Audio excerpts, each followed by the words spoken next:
నమస్కారం రైతు సోదరులందరికీ.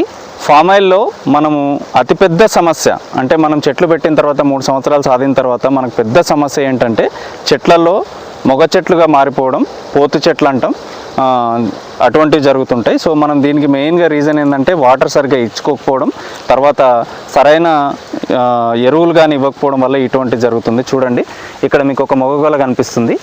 సో దీంతో పాటు దీనికి ఆడగొల్లలు కూడా ఉన్నాయి. సో ఇట్లా మొగగొల్లలు ఆడగొల్లలు మిక్స్ అయి ఉన్నప్పుడు పెద్దగా ప్రాబ్లం లేదు. కానీ కొన్ని చెట్లకు ఏమవుతుందంటే మొత్తం అంటే ఒక చెట్టుకి ఎన్ని గొల్లలు ఉంటే అన్ని గొల్లలు మొగగొల్లలు వస్తాయి. అటువంటప్పుడు మాత్రం మనం ఆ చెట్టును తీసేసుకొని కొత్త చెట్టు పెట్టుకోవాల్సి వస్తుంది. సో మీరు ఎరువులు బలంగా ఇవ్వడం కానీ, తర్వాత నీళ్లు సరిగ్గా పడుతున్నాయా లేదా అనేది చెక్ చేసుకోవడం చాలా ఇంపార్టెంట్ ఫామ్ ఆయిల్లో. ఈ విధానాన్ని కనుక మీరు సరిగ్గా పాటిస్తే మీరు ఫామ్ ఆయిల్లో అధిక లాభాలు పొందొచ్చు.